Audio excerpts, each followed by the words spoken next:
so I could still have a connection to the living. Not out of any vanity, but out of a love of humanity. I feel the connection all the way back to my ancestors, right through to today, and I can project out towards the horizon for my progeny. It's like electricity. It's a connection to the past, the present, and the future. But if the globalists extinct humanity or destroy our genetics or irrevocably change who we are, as they say they're doing right now, then that chain is destroyed. And I can look out into the future and I see a haze on the horizon. I'm not sure in my ancient, hardwired, super programming, you know it is your subconscious, the giant library that is my instincts and everything that my ancestors passed on to me. I do not know if humanity is going to make it into the future. I see so far into the future, and then I see a haze. Is death and the beauty that is humanity? Is death all that is in our future? People are so fascinated with death. But even a skull, which is a symbol of death for many, for me, it's a symbol of life. The amazing species we are. Other creatures' skulls look nothing like that, do they? What an amazing, superior species, no doubt. When I was a child, the skull had all of its teeth. One time, my parents' blue healer somehow got up on the bookshelf and got it and chewed on it a bit. And my dad actually taught in dental school. To be technical, he got this at the end of dental school because they wanted him to stay on and teach some there. And that's when he got this skull. So he taught at Baylor Dental School with this skull. It's illegal to have one of these if you're not in the medical profession. This is on loan here to us from my father. But I will be talking more about this. The reason the skull's here is we're doing a video. Can you imagine what it's about? I've got a 65 million year old crocodile skull, and I've got a human skull. What is the video production going to be about, I wonder?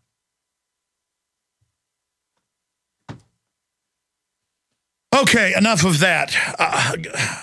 Getting into the nature of fear. I talked to grown men, and going back like 15, 16 years ago, people in business, government, you name it, they would come over and talk to me in a restaurant or on a hike and bike trail or at the Capitol or at a radio station, and they'd say, you know, you're right about a lot of this, but what are you going to do about it? You're going to protect yourself, Mr. Jones, if you try to join the system and work within it to be a balancing force. And I'd say, well, there's no balance when we're headed 1,000,000 miles an hour towards total dehumanization and enslavement. The balance is standing steadfastly against that and not compromising. Because in a world where everybody compromises, except the tyrants, we allow them to take over the planet. And then history shows the elites themselves cannot control the terminal collapse in society. Because the worst of the worst is automatically the new status quo. You know, let's just say you want to be a little bit corrupt, and there's a 5,000-foot deep channel out in the ocean you're swimming in. And corruption is symbolized by being under the surface. And you're like, you know what, I just want to be a little corrupt. I think I'll go 10 feet under here. But you see, the most corrupt in the society, once you give in to corruption and evil and all the excuses that come with it, is going to be at the rock bottom. This is a bottomless channel. And so you just want to be a little corrupt, but you're tied to a giant 10,000-pound iron weight or anvil or millstone to your leg with a big chain you can't get out of. And we're sitting out here on the boat, and the anvil's over there on the edge of the ship, and you're like, you know what, Alex, I think you're a square. I think I'm going to go along with corruption. I think abortion's okay. I think Open borders is okay. I think world government's kind of trendy. You know, the television said so. I want to be cool. You know, I think Prozac's good. I think being involved is stupid. I'm just going to have fun and care about myself. And I'm like, you better not push that anvil over the side. And the minute you push that anvil over the side, it's going to suck you down to the bottom. And you see, societally, we're all now tied to the anvil, going down towards the bottom. And at any time, we could, here's the catch, at any time we could flip a catch and release the chain. And truth and honor and veritas and recognizing good from evil, strength from weakness, beauty from ugliness, justice from corruption. That is the oxygen of everything good. And so even though we're thousands of feet under in a sea of evil and plunging fast and can't even see the light up at the surface, and the system's telling us that memory of the light was a figment of our imaginations and a conspiracy theory, as we plunge downwards, at any time we can release ourselves. But the dark embrace, the call of the night, the call of the darkness, the call of the evil. A lot of cowards think if they merge with it, if they get into it, if they get good at it, if they serve it, if they kneel before it, that somehow the black wings of the New World Order, that bird of prey, if they snuggle up to it like a little chick, that it's going to be nice to them. And that is not the case.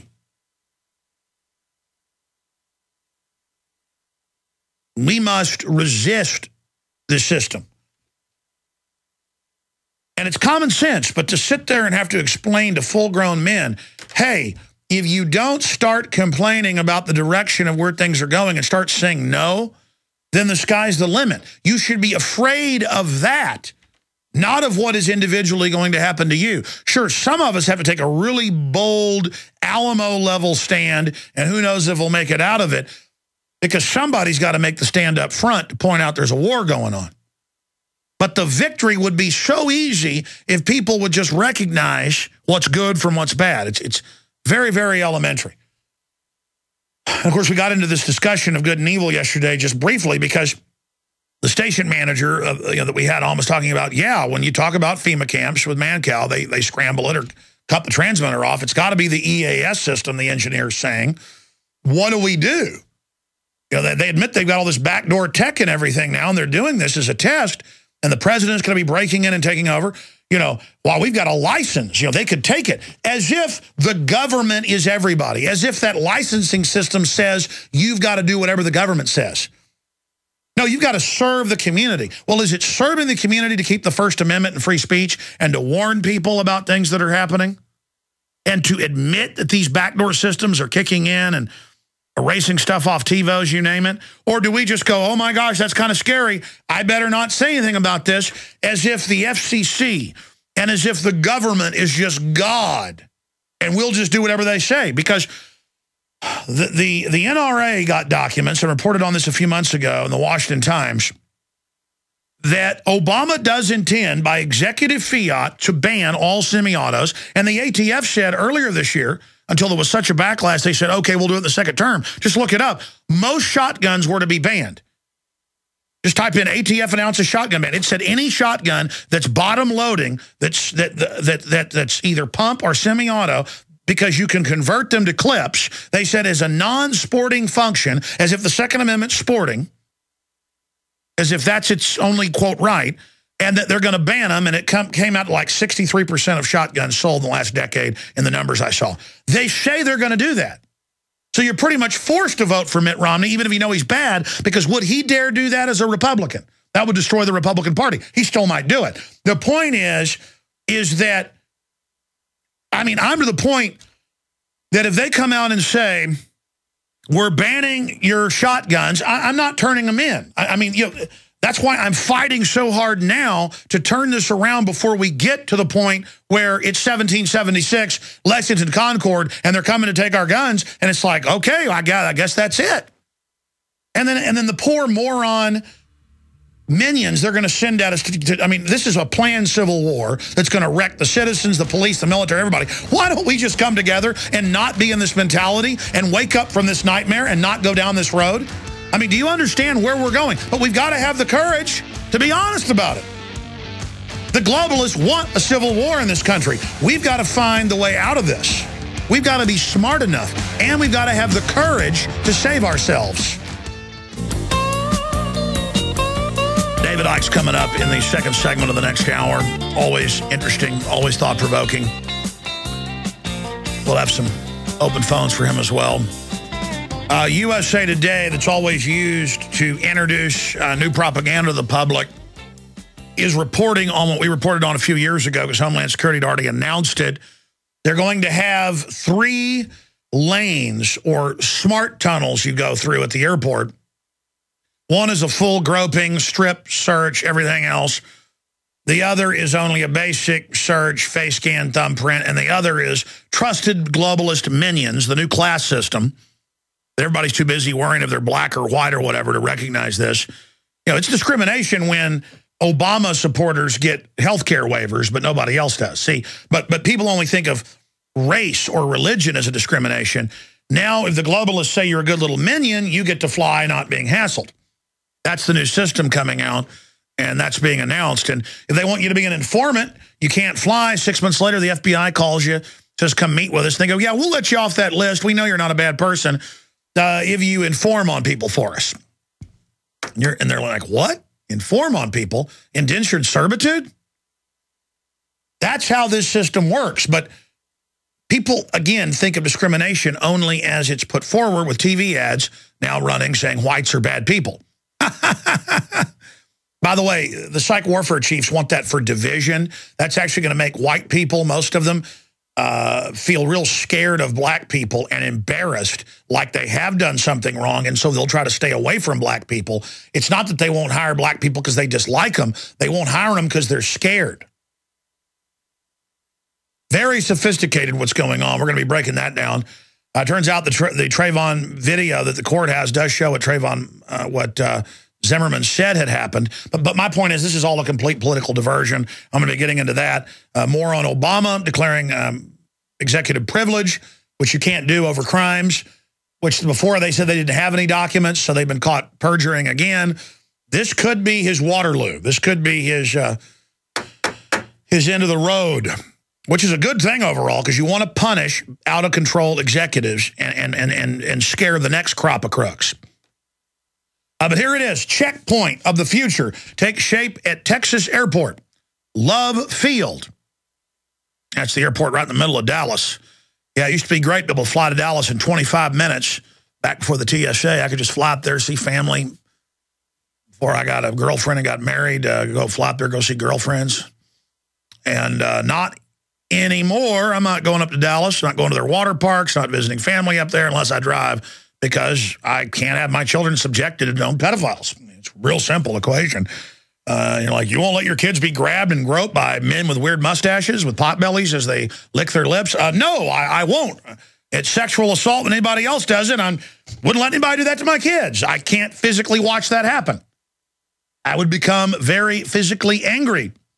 Things would not be good. And I guess because I'm a weirdo, I get angry at stuff that everybody else 50 years ago would get mad at. I'm a throwback. I'm a Barney Rubble. What's the other guy's name on there? Fred Flintstone. Yeah, I am. I am Fred Flintstone. I'm evil. And it goes on to say, oh, they're going to have cameras in the parking lot and face scanners and license plate readers and, checkpoints outside if they want. And see, it's just going to spread from the airports, the malls. As I told you, it's always the terrorists can now hit outside the airport. We got to push the checkpoint back. Oh, they could hit down the road. We'll have a checkpoint there. They could hit 100 miles from here. We'll put one there. They could be terrorists inside your house. We got to search. And so, again, they're advertising it like, oh, we're going to approve you to fly now and put you through the smart tunnels, but they can still drag you away to the pedo room.